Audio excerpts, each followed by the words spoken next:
નમસ્કાર વિદ્યાર્થી મિત્રો, Shivsha college of commerce management and computer education Wadhwan YouTube ચેનલમાં હું પ્રોફેસર વિરાજસિંહ રાઠોડ આપ સૌ વિદ્યાર્થી મિત્રોનું હાર્દિક સ્વાગત કરું છું.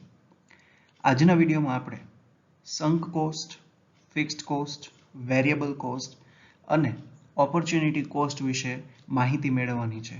તો ચલો વિદ્યાર્થી મિત્રો શરૂ કરીએ આજનો વિડીયો. તો સ્ટુડન્ટ્સ, સૌથી પહેલા આપણે જોઈએ સંક કોસ્ટ. તો સંક કોસ્ટમાં શું કીધું છે? A sunk cost refers to money that has already been spent and which cannot be recovered. In business, it is said that one has to spend money to make money. A sunk cost differs from future cost that a business may face, such as decisions about inventory purchase cost or product pricing. Sunk costs are excluded from future business decisions. તો sunk કોસ્ટમાં first point શું કીધો છે? A sunk cost refers to money that has already been spent and which cannot be recovered. એટલે એવા પૈસા, એવા money કે જે ઓલરેડી સ્પેન્ડ થઈ ગયેલા છે અને ફરીથી આપણે રિકવર કરી શકતા નથી. એટલે કોઈ પણ બિઝનેસ એન્ટિટીમાં એવા પૈસા કે જે ઓલરેડી એનો એક્સપેન્સ થઈ ગયેલો છે, એને સ્પેન્ડ કરી દીધા છે અને જેને આપણે ફરીથી રિકવર કરી શકતા નથી, તો એને સંક કોસ્ટ કહેવાય છે. સંક કોસ્ટનું ગુજરાતી થાય ડૂબેલા પૈસા. In business it is said that one has to spend money to make money. એટલે જે બિઝનેસ એન્ટિટીઝ જે છે એમાં કહેવામાં આવેલું છે કે જો તમારે પૈસા બનાવવા હોય, if you want to make money then you have to spend money. એટલે એમાં શું કીધું છે કે one has to spend money to make money. એટલે જો પૈસા બનાવવા હોય, પૈસા કમાવા હોય, તો તમારે પૈસાને ખર્ચ પણ કરવો જોઈએ.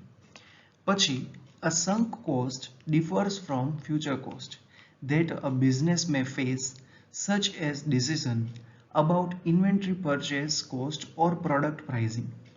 એટલે એ લાઈનમાં શું કીધું છે કે જે સંક કોસ્ટ છે એ સંક કોસ્ટ ફ્યુચર કોસ્ટથી થોડી અલગ છે. That means there is a difference between future cost and sunk cost. એટલે ફ્યુચર કોસ્ટમાં જ્યારે બિઝનેસ જે છે એ બિઝનેસમાં ઇન્વેન્ટરી પરચેસ માટે અથવા તો પ્રોડક્ટ પ્રાઇઝિંગ માટે જે ડિસિઝનમાં જે કોન્સિક્વન્સીસ આવતા હોય છે એ ફેસ કરવાના હોય, તો એનાથી ફ્યુચર કોસ્ટ અને સંક કોસ્ટમાં ડિફર ક્રિએટ થાય છે. એટલે ફરીથી સમજાવું કે સંક કોસ્ટ અને ફ્યુચર કોસ્ટ એ બે સરખા નથી.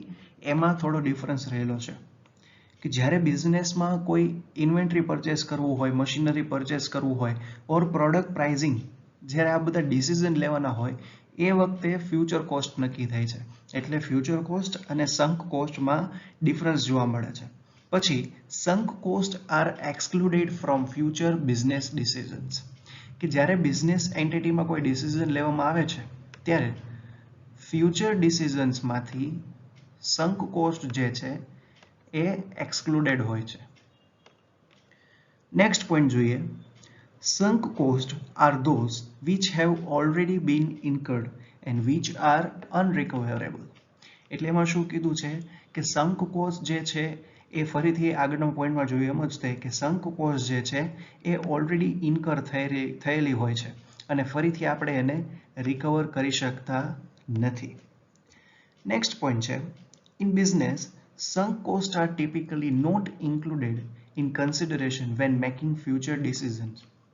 એટલે કોઈ પણ બિઝનેસ એન્ટિટી હોય, કોઈ પણ યુનિટ હોય, એમાં સંક કોસ્ટને જે ફ્યુચર ડિસિઝન લેવામાં આવે છે એ ફ્યુચર ડિસિઝનમાં કન્સિડર કરવામાં આવતું નથી. That means sunk cost are not included in consideration when making future decisions. કે જ્યારે ફ્યુચર ડિસિઝન્સ લેવાના હોય છે ત્યારે સંક કોસ્ટને ઇન્ક્લુડ કરવામાં આવતા નથી. નેક્સ્ટ પોઈન્ટ છે, sunk costs are in contrast to relevant costs, which are future costs that have yet to be incurred. તો એમાં એ પોઈન્ટમાં શું કીધું છે કે સંક કોસ્ટ છે એ રેલેવન્ટ કોસ્ટની કોન્ટ્રાસ્ટમાં છે. પછી which are future cost, જે શું છે ફ્યુચર કોસ્ટ છે that have yet to be incurred, કે જે કોસ્ટ હજી ઇન્કર થવાનો બાકી છે એનાથી, એટલે કે જે રેલેવન્ટ કોસ્ટ છે એના કોન્ટ્રાસ્ટમાં છે. રેલેવન્ટ કોસ્ટ એટલે શું, કે જે ફ્યુચરમાં એક્સપેન્સ થવાનો છે, ઇન્કર થવાનું બાકી છે. ઓકે, તો સંક કોસ્ટ છે એ રેલેવન્ટ કોસ્ટની કોન્ટ્રાસ્ટમાં છે. ધેટ મીન્સ એનાથી થોડો અલગ છે. પછી આપણે જોઈએ તો નેક્સ્ટ પોઈન્ટ છે, when making business decisions, organizations only consider relevant cost, which include the future cost still needed to be incurred, because sunk costs do not change, they are not considered. એટલે કે જ્યારે business decisions લેવામાં આવે છે ત્યારે organisations જે છે એ relevant કોસ્ટને જ કન્સિડર કરે છે. તો રેલેવન્ટ કોસ્ટ એટલે શું, which include the future cost still needed to be incurred. Relevant cost that means એવી કોસ્ટ કે જે ફ્યુચરમાં હજી ઇન્કર થવાની બાકી છે. Because sunk cost do not change. હવે જે sunk cost છે એ ચેન્જ થતા નથી. That means they are not considered. માટે બિઝનેસ ડિસિઝન્સમાં ઓર્ગેનાઇઝેશન જે છે એ સંક કોસ્ટને કન્સિડર કરતા નથી. પછીનો પોઈન્ટ છે, for example a manufacturing firm May have a number of sum cost such as the cost of machinery, equipment and the lease expense on the factory. Sunk costs are excluded from a sell or process further decision, which is a concept that applies to product that can be sold as they are or can be processed further. તો એ પોઈન્ટમાં શું કીધું છે કે કોઈ manufacturing firm છે એમાં number of sunk cost છે, એટલે સંક કોસ્ટની જે અમાઉન્ટ છે વધુ છે. જેમ કે કોસ્ટ ઓફ મશીનરીમાં સંક કોસ્ટ છે, ઇક્વિપમેન્ટમાં છે, and the lease expense on the factory, ફેક્ટરીના જે લીઝ એક્સપેન્સ છે એ બધામાં સંક કોસ્ટ છે. તો હવે શું થશે કે જે સંક કોસ્ટ છે એ કોઈ સેલ કરવાનું હોય, કોઈ પ્રોસેસ કરવાની હોય, અથવા તો ફ્યુચર માટે ફર્ધર ડિસિઝન લેવાના હોય, એ ડિસિઝનમાં સંક કોસ્ટ જે છે એ એક્સક્લુડેડ રહેશે, એટલે એને કેલ્ક્યુલેટ કરવામાં આવશે નહીં. which is a concept that applies to product that can be sold as they are or can be processed further. એટલે આ કન્સેપ્ટથી જે કોઈ પ્રોડક્ટ છે એ પ્રોડક્ટને સોલ્ડ કરવામાં આવે છે એઝ દે આર, એટલે જેમ છે તેમ એને સોલ્ડ કરવામાં આવે છે અથવા તો એમાં પ્રોસેસ કરવામાં આવે છે. તો હવે સ્ટુડન્ટ સમ કોસ્ટનું એક એક્ઝામ્પલ જોઈએ. Assume that XYZ clothing makes baseball gloves. It pays $5,000 a month for its factory lease, and the machinery has been purchased outright for $25,000. The company produces a basic model of glove that costs $50 and sells for $70. The manufacturer can sell the basic model and earn $20 profit per unit. Alternatively, it can continue the production process by adding $15 in cost and sell a premium model glove for $90. તો જે first point છે એ શું કહે છે કે કોઈ XYZ clothing company છે એ બેઝબોલના gloves બનાવે છે અને પર મંથ $5,000 છે એ ફેક્ટરીનું લીઝ પે કરે છે અને એ કંપનીએ $25,000ની મશીનરીઝ જે છે એ પરચેસ કરી લીધી છે.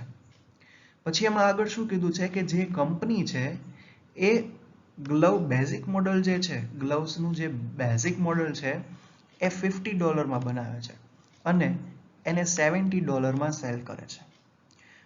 પછી the manufacturer can sell the basic model and earn $20 profit per unit. એટલે જો એ બેઝિક ગ્લવ છે $50માં બનાવે અને $70માં સેલ કરે તો બેઝિક મોડલ પર કંપનીને $20નો પ્રોફિટ થાય છે. Alternatively, it can continue the production process by adding $15 in cost. હવે જો કોસ્ટમાં $15 એડ કરે તો $15 એડ કરવાથી જે પ્રીમિયમ ક્વોલિટીનું જે ગ્લવ બને છે એ પ્રીમિયમ ક્વોલિટીનું ગ્લવ જે છે એ $90 સેલ કરે છે. પછી નેક્સ્ટ પોઈન્ટ છે ટુ મેક ધીસ ડિસિઝન, એટલે જો આ ડિસિઝન લેવો હોય તો the firm compares the $15 additional cost with the $20 added revenue and decides to make the premium glove in order to earn $5 more in the profit. The cost of the factory lease and machinery are both sunk cost and are not part of the decision making process. એટલે પોઈન્ટમાં શું કીધું છે? The firm compares the $15 additional cost with the $20 added revenue. એટલે હવે જે firm જે છે એ શું કરે છે કે જે એડિશનલ કોસ્ટ જે છે $15ની એને $20ની જે રેવન્યુ છે એની સાથે કન્સિડર કરે છે. જે પ્રીમિયમ ગ્લવ સેલ કરવાથી જે $20ની જે અર્નિંગ થાય છે એની સાથે કમ્પેર કરે છે તો એને વધુ $5 અર્ન થાય છે. તો હવે શું થાય છે કે જે the cost of factory lease અને મશીનરીઝ છે એ બોથ સંક કોસ્ટ છે. એટલે જે ફેક્ટરીનું જે લીઝ પે કરવામાં આવે છે અને જે મશીનરીઝ પરચેસ કરી હતી એ બંનેના કોસ્ટ છે શું છે? સંક કોસ્ટ છે. And are not part of the decision making process, અને આ જે સંક કોસ્ટ છે એ ડિસિઝન મેકિંગ પ્રોસેસના કોઈ જ પાર્ટ છે નહીં. એટલે આ બંને કોસ્ટને કન્સિડર કર્યા સિવાય પણ ડિસિઝન લઈ શકાય છે. તો સ્ટુડન્ટ્સ, સંક કોસ્ટને સમજવા માટેનું આ એક્ઝામ્પલ હતું.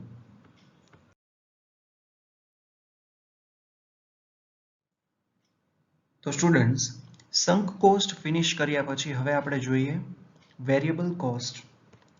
Variable costs are a company's cost that are associated with the number of goods or services it produces. A company's variable cost increase and decrease with its production volume. When production volumes goes up, the variable cost will increase. On the other hand, if the volume goes down, so too will the variable cost. તો જે variable cost છે એમાં શું કીધું છે? Variable cost are a company's cost that are associated with the number of goods or services it produces. એટલે જે કોઈ પણ કંપની છે એ કંપની જેટલા number of goods or services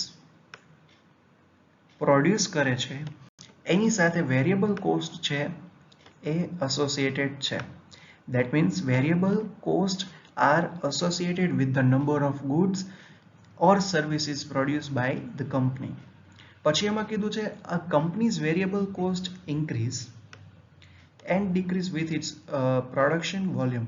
એટલે પ્રોડક્શન વોલ્યુમમાં ઇન્ક્રીઝ કે ડિક્રીઝ થાય એની સાથે સાથે જે વેરિયેબલ કોસ્ટ છે એમાં પણ ઇન્ક્રીઝ ઓર ડિક્રીઝ જોવા મળે છે. દેટ મીન્સ આ companies variable cost increase and decrease with it's production volume. એટલે પ્રોડક્શન વોલ્યુમની સાથે સાથે જે વેરિયેબલ કોસ્ટ છે એ ઇન્ક્રીઝ ઓર ડિક્રીઝ થાય છે. પછી એમાં કીધું છે when production volume goes up, એટલે કે જેમ પ્રોડક્શન વોલ્યુમ જે છે એ વધે છે તેમ વેરિયેબલ કોસ્ટ છે એમાં પણ વધારો થાય છે. On the other hand, if volume goes down, હવે જો પ્રોડક્શન વોલ્યુમ ગોઝ ડાઉન ઓછું હોય તો એની સાથે સાથે જે વેરિયેબલ કોસ્ટ છે તો વેરિયેબલ કોસ્ટ પણ ડિક્રીઝ થાય છે. પછી નેક્સ્ટ પોઈન્ટ છે variable cost are generally different between industries. Therefore, it's not useful to compare the variable cost of a car manufacturer and an appliance manufacturer, for example, because their product output isn't comparable. So, it is better to compare the variable cost between two businesses that operate in the same industry, such as two car manufacturers. એટલે જે second point છે એમાં શું કીધું છે કે જે variable cost છે એ વેરિયેબલ કોસ્ટ જેટલી ઇન્ડસ્ટ્રીઝ હોય છે એ ઇન્ડસ્ટ્રીમાં ડિફર હોય છે. Variable cost are generally different between industries to industries variable cost છે એમાં ડિફરન્સ જોવા મળે છે. તેથી એમાં શું કીધું છે it is not useful to compare the variable cost of a car manufacturer and appliance manufacturer. એટલે ઇન્ડસ્ટ્રીમાં જે વેરિયેબલ કોસ્ટ ડિફર હોય છે, તો એવી રીતે તમે કાર મેન્યુફેક્ચરર કંપની છે અને એની એપ્લાયન્સ મેન્યુફેક્ચરર કંપની સાથે વેરિયેબલ કોસ્ટ કમ્પેર કરો તો એ કમ્પેરેબલ છે નહીં. એટલે શું કીધું છે? Because their product output isn't comparable. A car manufacturer કંપનીમાં અથવા તો જે એપ્લાયન્સ મેન્યુફેક્ચરર કંપની છે એમાં જે પ્રોડક્ટનું આઉટપુટ છે એ જ કમ્પેર થઈ શકે તેવું છે નહીં. Therefore, it is better to compare the variable cost between two businesses that operate in the same industries. એટલે જો વેરિયેબલ કોસ્ટ છે એ વેરિયેબલ કોસ્ટને કમ્પેર કરવી હોય તો એવા બિઝનેસ સાથે કમ્પેર કરવી જોઈએ કે જે સેમ ઇન્ડસ્ટ્રીમાં ઓપરેટ થતી હોય, બંનેના સ્કોપ જે છે, બંનેના વર્કિંગ એરિયા છે એ સેમ હોય, તો એવા ઇન્ડસ્ટ્રીમાં વેરિયેબલ કોસ્ટની કમ્પેરિઝન થઈ શકે છે. Such as two car manufacturers, જેમ કે બે કાર મેન્યુફેક્ચરર્સ હોય એમાં તમે એની વેરિયેબલ કોસ્ટ કમ્પેર કરો તો થઈ શકે. જેમ કે સુઝુકી છે અને મહિન્દ્રા છે, તો સુઝુકી અને મહિન્દ્રા બંને કાર બનાવતી કંપની છે, કાર મેન્યુફેક્ચરર છે, તો તમે સુઝુકીની વેરિયેબલ કોસ્ટ અને મહિન્દ્રાની વેરિયેબલ કોસ્ટની કમ્પેરિઝન કરી શકો છો. પણ સુઝુકી કારની તમે વેરિયેબલ કોસ્ટ છે એને તમે રોજર જે એપ્લાયન્સ મેન્યુફેક્ચરર છે એની સાથે તમે એની કમ્પેરિઝન કરી શકતા નથી. શું કામ? કારણ કે બંનેનું જે પ્રોડક્ટ આઉટપુટ છે એ અલગ છે. પછી એમાં કીધું છે you may calculate variable cost by multiplying the quantity of output by the variable cost per unit of output. This calculation is simple and doesn't take into account any other cost such as labor or raw materials. એટલે એ પોઈન્ટમાં શું કીધું છે? You may calculate variable cost by multiplying the quantity of output by the variable cost per unit of output. એટલે પર unit of આઉટપુટમાં જે variable cost છે એની તમે મલ્ટીપ્લાય કરીને તમે વેરિયેબલ કોસ્ટ જે છે એ કેલ્ક્યુલેટ કરી શકો છો. પછી this calculation is simple and doesn't take into account any other cost such as labor or raw materials. એટલે ઇન શોર્ટ જે વેરિયેબલ કોસ્ટનું તમારે કેલ્ક્યુલેશન કરવું હોય તો એ સિમ્પલ પ્રોસેસ છે, એ આપણે અત્યારે એક્ઝામ્પલ દ્વારા જોઈએ. તો સ્ટુડન્ટ્સ, જે વેરિયેબલ કોસ્ટ છે એ આપણે કેવી રીતે કેલ્ક્યુલેટ કરી શકીએ? તો એના માટે ફર્સ્ટ પોઈન્ટ છે, suppose company ABC produces ceramic mugs for a cost of $2 a mug. If the company produces 500 units, its variable cost will be $1,000. However, if the company doesn't produce any units, it will not have any variable cost for producing the mugs. Similarly, if the company produces 1,000 units, the cost will rise to $2,000. એટલે કે ABC પ્રોડ્યુસીસ ceramic મગ્સ. ABC company છે એ ceramic મગ્સ produce કરે છે, તો એક મગ produce કરવા માટે $2 એને એક્સપેન્સ થાય છે. તો જો એ 500 યુનિટ પ્રોડ્યુસ કરે તો એનો વેરિયેબલ કોસ્ટ છે શું હશે? $1,000. એટલે એક મગ પ્રોડ્યુસ કરવા માટે $2નો એને કોસ્ટ થાય છે, તો 500 યુનિટ્સનું પ્રોડક્શન કરવા માટે એને વેરિયેબલ કોસ્ટ છે એ $1,000 થશે. પછી if the company doesn't produce any units, જો કંપની છે કોઈ જ જે મગ છે પ્રોડ્યુસ ન કરે તો એને કોઈ જ વેરિયેબલ કોસ્ટ છે ઇન્કર થવાની નથી. Similarly, if the company produces 1,000 unit, જો કંપની જે છે એ 1,000 યુનિટ પ્રોડ્યુસ કરે તો પછી એના વેરિયેબલ કોસ્ટ છે એ શું થશે? $2,000 થશે. એટલે આજે એક્ઝામ્પલમાં શું કીધું છે કે જે યુનિટ્સ છે એ યુનિટ્સને કોસ્ટ પર યુનિટ કોસ્ટ સાથે મલ્ટીપ્લાય કરો તો તમને ટોટલ વેરિયેબલ કોસ્ટ મળે. એટલે જો 500 યુનિટ્સ છે તો 500 યુનિટ્સને પર unit cost variable cost per unit variable cost કેટલી હતી? $2 હતી. તો 500 યુનિટ્સ ઇન્ટુ 2, that means $1,000 જે છે એ વેરિયેબલ કોસ્ટ આવે. સેકન્ડ પોઈન્ટ છે, examples of variable cost may include labor, commissions, packaging and raw materials for production. એટલે જે વેરિયેબલ કોસ્ટ જે છે એના એક્ઝામ્પલમાં શું આવી શકે? લેબર ચાર્જીસ છે, કમિશન્સ છે, પેકેજિંગ ચાર્જીસ છે, પછી રો મટીરિયલ્સ છે. તો એ રો મટીરિયલ્સ ફોર પ્રોડક્શન માટેનું જે રો મટીરિયલ્સ છે એ બધા વેરિયેબલ કોસ્ટના એક્ઝામ્પલ છે.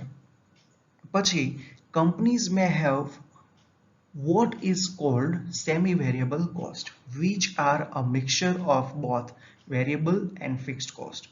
તો કંપની જે કોઈ પણ કંપની હોય છે તો એમાં એક સેમી વેરિયેબલ કોસ્ટ હોય છે. તો સેમી વેરિયેબલ કોસ્ટ એટલે શું છે? સેમી વેરિયેબલ કોસ્ટ એ વેરિયેબલ અને ફિક્સ્ડ કોસ્ટનું મિક્સચર છે. That means semi variable cost, it is a mixture of both variable and fixed cost. તો સ્ટુડન્ટ્સ આપણે વેરિયેબલ કોસ્ટ પૂરું કર્યું, હવે આપણે જોવાનું છે ફિક્સ્ડ કોસ્ટ. તો સ્ટુડન્ટ્સ ફિક્સ્ડ કોસ્ટમાં ફર્સ્ટ પોઈન્ટ છે, unlike variable cost, a company's fixed cost do not vary with the volume of production. Fixed costs remain the same regardless of whether goods or services are produced or not. Thus, a company cannot avoid fixed cost. એટલે fixed કોસ્ટમાં શું કીધું છે કે જે company જે છે, a company's fixed cost do not vary with the volume of production. એટલે production વોલ્યુમમાં ચેન્જીસ થવાથી ફિક્સ્ડ કોસ્ટમાં કોઈ ચેન્જીસ થતો નથી. એટલે વેરિયેબલ કોસ્ટમાં જેમ પ્રોડક્શન વોલ્યુમમાં ચેન્જીસ થાય તેમ ફિક્સ્ડ કોસ્ટમાં પ્રોડક્શન વોલ્યુમમાં ચેન્જીસ થવાથી કોઈ જ ચેન્જીસ થતા નથી. પછી fixed cost remain the same regardless of whether goods or services are produce or not.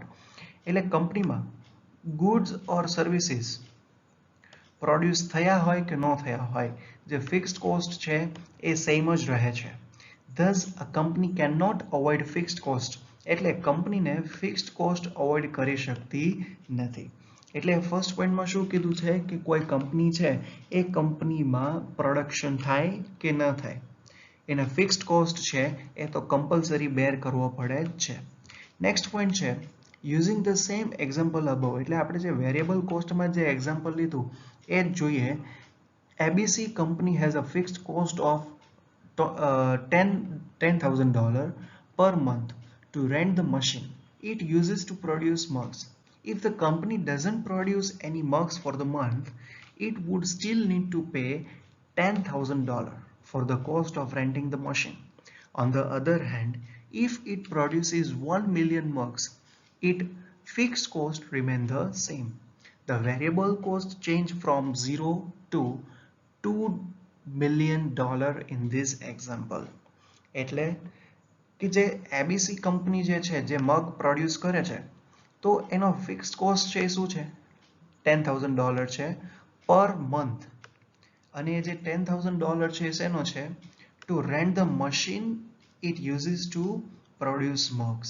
કે એબીસી કંપની જે મગને પ્રોડ્યુસ કરે છે એનું જે મશીન છે એનું રેન્ટ છે $10,000 પર મંથ. પછી એમાં શું કીધું છે કે જો company, if the company doesn't produce any mugs for the month, એ જે એબીસી કંપની છે એ કોઈ એક મંથમાં મગ પ્રોડ્યુસ કરતી નથી, તો પણ એને જે $10,000 છે રેન્ટના એ કમ્પલસરી પે કરવા પડે છે. On the other hand, if it produces 1 million mugs, જો એ એબીસી કંપની છે એ 1 મિલિયન મગ્સને પ્રોડ્યુસ કરે તો પણ એનો જે ફિક્સ્ડ કોસ્ટ છે એ સેમ રહે છે. The variable cost change from 0 to $2 million in this example. એટલે જો આ એક્ઝામ્પલને કન્સિડર કરો તો જે આપણે વેરિયેબલ કોસ્ટ જે અગાઉના એક્ઝામ્પલમાં કન્સિડર કર્યો હતો એ કેટલો થાય? $2 million. પછી the most common example of fixed cost include lease and rent payments, utilities, insurance, certain salaries and interest payments. એટલે જે ફિક્સ્ડ કોસ્ટના જે કોમન એક્ઝામ્પલ હોય તો એ છે lease, rent, utilities, insurance, certain salaries and interest payment. તો students આ હતું ફિક્સ્ડ કોસ્ટ. તો સ્ટુડન્ટ્સ આપણે અહીંયા વિડીયો એન્ડ કરીએ છીએ. હવેના પછીના વિડીયોમાં આપણે ઓપોર્ચ્યુનિટી કોસ્ટના એડવાન્ટેજીસ અને તેના ડિસએડવાન્ટેજીસની ચર્ચા કરવાની છે. જો આ વિડીયોમાં કોઈ પણ ડાઉટ હોય તો પર્સનલ મેસેજ કરીને ઓર કોલ કરીને પૂછી શકો છો. Thank you so much students for watching this video. અને આપણી કોલેજની ચેનલને સબસ્ક્રાઇબ કરવાનું ભૂલતા નહીં. Thank you so much.